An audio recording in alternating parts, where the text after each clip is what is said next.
Hola a todos nuevamente, bienvenidos una vez más a un nuevo episodio en Recomendaciones con Fran. Y en el episodio de hoy vamos a estar hablando de un libro bastante interesante, nos vamos a correr un poco de los libros de ficción y nos vamos a meter más en un libro quizás de una crítica social, de divulgación.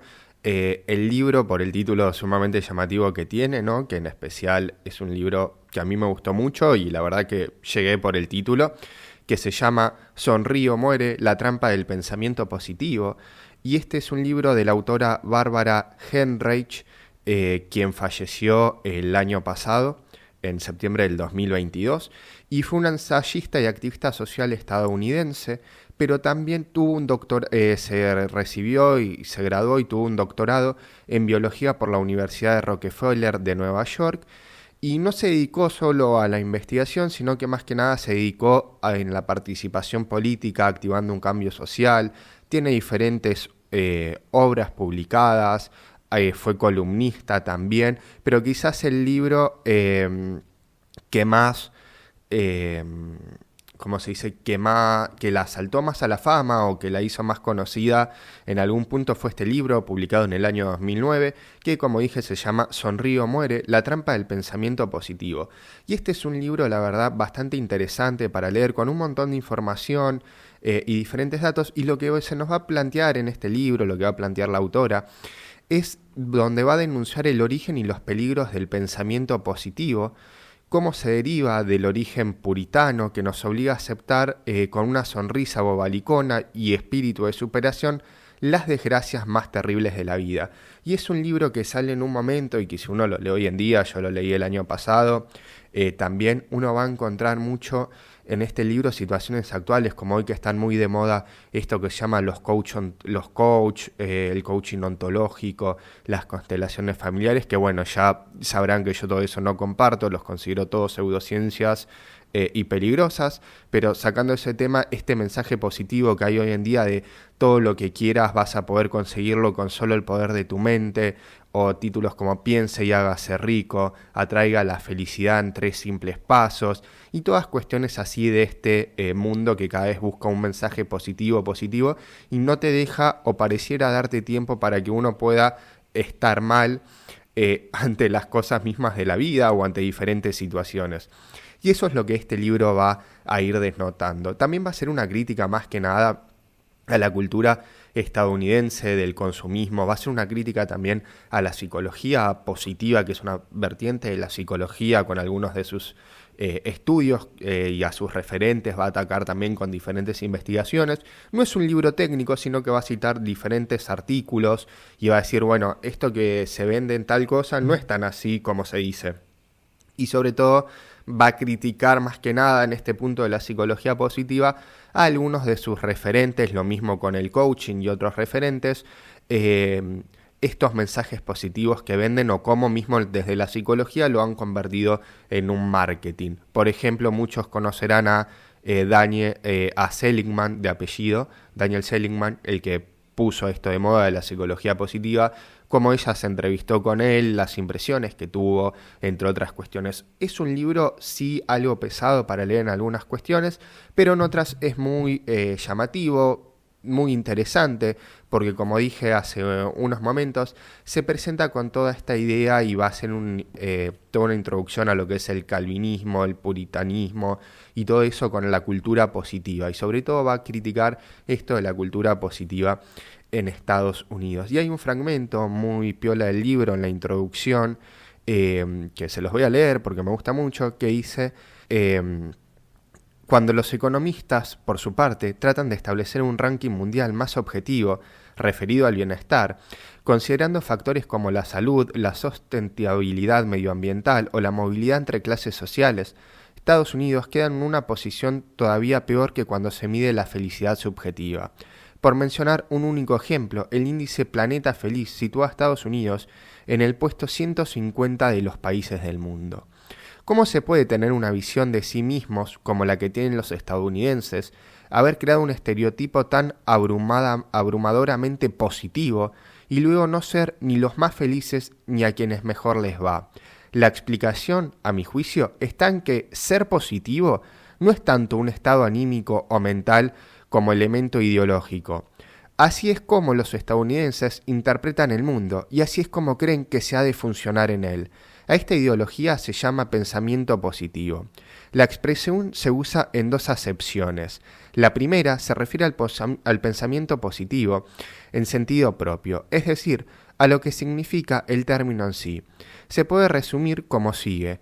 Las cosas van ahora bastante bien, al menos si uno está dispuesto a ver siempre la botella medio llena, y van a ir todavía mejor en el futuro. Se trata, pues, de optimismo, algo que no hay que confundir con esperanza. La esperanza es una emoción, un anhelo, un sentimiento que no depende enteramente de nosotros, mientras que el optimismo es un estado cognitivo, una expectativa consciente que cualquiera puede alcanzar, en teoría, solo con ponerse a ello. En su segunda acepción, pensamiento positivo se refiere a la práctica, a la disciplina de pensar positivamente. Existe, se nos asegura, una razón pragmática que compensa el esfuerzo. El pensamiento positivo no solo nos hará sentirnos optimistas, sino que favorecerá que de hecho las cosas salgan bien. Si uno espera que el futuro le sonría, el futuro le sonreirá. ¿Y cómo es posible que suceda solo por haberlo pensado? La explicación racional que nos brindan muchos psicólogos de nuestros días es que el optimismo mejora la salud, la eficacia individual, la confianza y la capacidad de adaptación, facilitando que alcancemos nuestras metas. Pero una idea mucho menos racional está extendidísima también, la de que, misteriosamente, los pensamientos pueden tener una incidencia directa en el mundo real. De algún modo, los pensamientos negativos producen resultados negativos, mientras que los pensamientos positivos se materializan en forma de salud, prosperidad y éxito. De ahí que tanto las explicaciones racionales como las místicas le otorguen un gran valor al pensamiento positivo y consideren que merece la pena dedicarle tiempo y atención, ya sea mediante las lecturas pertinentes, la asistencia a cursos y charlas de entrenamiento mental, o al menos el trabajo personal de concentrarse en aquello que se anhela, un empleo, una pareja más atractiva o la paz mundial. Puede apreciarse una ansiedad de fondo en el núcleo mismo del pensamiento positivo.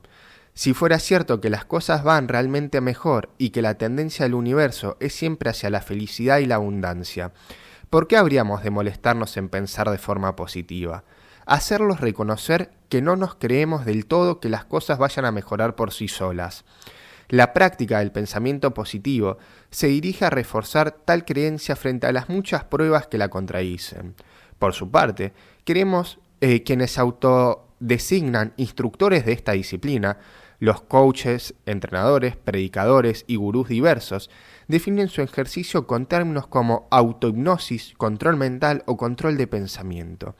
En otras palabras, se trata de algo para lo que es necesario autoengañarse, así como forzarse sin pausa en reprimir o bloquear lo indeseado y los pensamientos negativos.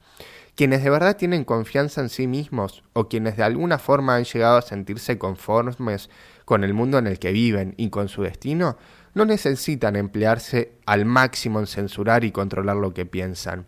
El pensamiento positivo puede que sea una actividad eminentemente made in USA, muy asociada en la mente de los estadounidenses, con su éxito en tanto individuos y en tanto nación, pero se sostiene sobre una terrorífica inseguridad. Bueno, y ese es uno de los fragmentos que hay en la introducción. Como vemos, lo que ella va a plantear de movida es esta crítica al pensamiento positivo y a lo que va a implicar y todo lo que trae asociado, esto de hay que ser feliz a toda costa, hay que atraer las cosas buenas, si pensás cosas buenas solo te van a llegar cosas buenas, cuando claramente no es así, como este mensaje de positividad todo el tiempo que no te deja esta sociedad hoy en día de estar mal, no podés estar mal, está mal si te sentís angustiado, triste, solo, lo que sea, no podés hacer eso. Y que todo lo malo que te pasa es por culpa tuya, ¿no? ¿Cuántas veces entramos a Instagram, por ejemplo, y vemos reels y cosas de ese estilo? Eso es lo que plantea esta autora en el libro. Y también algo que a mí me gustó mucho del libro, que no es que solamente va a ser un recorrido histórico a cómo, por ejemplo, en Estados Unidos se creó esta cultura del positivismo absoluto en comparación con el resto del mundo y que cuando se miden estadísticamente y objetivamente los índices de felicidad, los estadounidenses no controlan estas estadísticas, sino que ella también lo va a contar desde su experiencia. Y el primer capítulo, que a mí me encantó, y es un capítulo bastante fuerte también, que se llama el lado, ahí se los leo, el título del capítulo primero, se llama Sonríe o muere, el lado bueno del cáncer.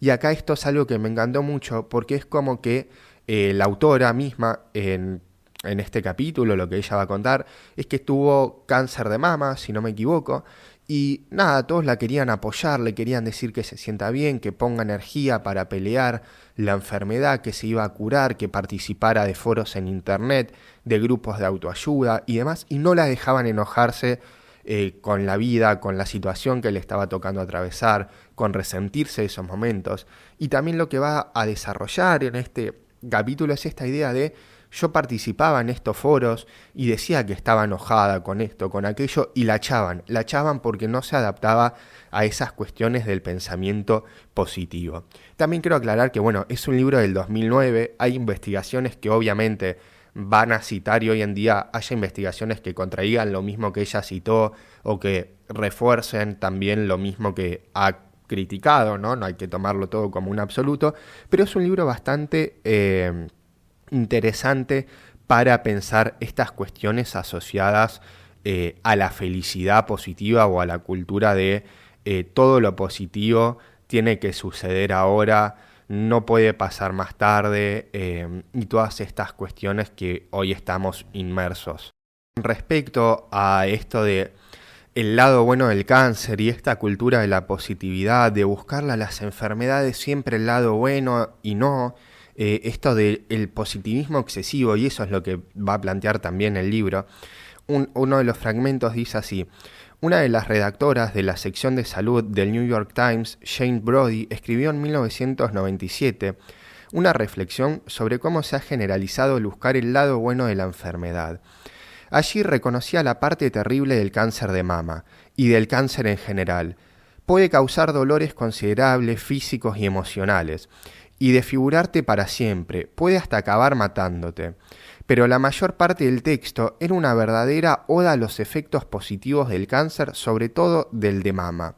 Se hacía eco de las palabras del ciclista Lance Armstrong: el cáncer es lo mejor que me ha pasado en la vida. Y también de las de una mujer que aseguraba: el cáncer de mama me ha dado una vida nueva. Necesitaba experimentar algo así para abrir los ojos a la alegría de vivir. Ahora veo que el mundo es más grande de lo que yo quería ver antes del cáncer. El cáncer de mama me ha enseñado a amar en el sentido más puro. También aparecía Betty Rowling, una de las primeras mujeres que hablaron en público sobre su dolencia, afirmando que se había dado cuenta de que la fuente de mi felicidad fue, ni más ni menos, el cáncer. Gracias a él, las cosas buenas de mi vida se hicieron buenas de verdad. Llevando las cosas al extremo, el cáncer de mama no es en absoluto un problema, ni siquiera una molestia. Es un don que se debe recibir con la más profunda gratitud. Una superviviente que se hizo escritora de fe de ello, casi en tono profético, en su libro El regalo del cáncer, una llamada al despertar, donde dice: el cáncer es tu pasaje para la verdadera vida, es tu pasaporte a la vida que estabas destinada a vivir. Y por si aún no te dan ganas de salir corriendo a que te pongan una inyección de células cancerosas vivas, añade: el cáncer te llevará a Dios. Déjame que te lo repita: el cáncer es tu conexión con la divinidad. Todo este pensamiento positivo tiene el efecto de convertir el cáncer de mama en un rito de paso, no una injusticia ni una tragedia contra la que haya que despotricar, sino un punto crucial como los demás de tu vida, como la menopausia o el primer nieto. En esta cultura del cáncer de mama que se ha generalizado, todo sirve. No a propósito, seguramente, para quitarle hierro a la enfermedad y para normalizarla. Quizás el diagnóstico sea desastroso, pero puedes comprarte un pin con un angelito de strass rosa e ir a las carreras. Hasta esos constantes testimonios de historias personales y los trucos prácticos que a mí me resultaron tan útiles conllevan una aceptación implícita, tanto de la enfermedad como de los tratamientos toscos y bárbaros que se le aplican. Al final, Una acaba tan ocupada eligiendo el turbante más bonito que se le olvida pensar si la quimioterapia realmente le va a hacer efecto. Visto así, como un rito de paso, el cáncer de mama parece una de esas iniciaciones que tanto estudió Mircea Eliade. Primero hay que elegir a las novicias, las tribus lo hacían por edad, pero aquí las elige una mamografía o un autoexamen. Luego hay que pasar por una serie de duras pruebas obligatorias, escrafixiones o circuncisión en las culturas tradicionales, intervenciones quirúrgicas o quimio en nuestro caso. Y por fin, la novicia alcanza un estatus superior. Ellos llegaban a adultos o a guerrero, en el cáncer se llega a superviviente. Y esas son algunas de las cuestiones que ella va a ir planteando en el libro. Es un libro que tiene un poco de todo, tiene un poco de historia personal, tiene un poco de, historia sobre cómo se llega a la cultura positiva, un poco de crítica a todo esto. También lo que tiene muy interesante el libro es que como la chabona es, la autora, mejor dicho, es o fue una doctora en biología molecular, habla también con datos. Entonces, lo que ella va a decir, como ya dije, no van a ser boludeces de lo que ella cree que dice tal cosa, no, sino que va a ir, busca información que verifique o refute eso que ella está diciendo y te va a poner el artículo, te va con un asterisco y te va a decir, che, esto se investigó en tal revista y demás.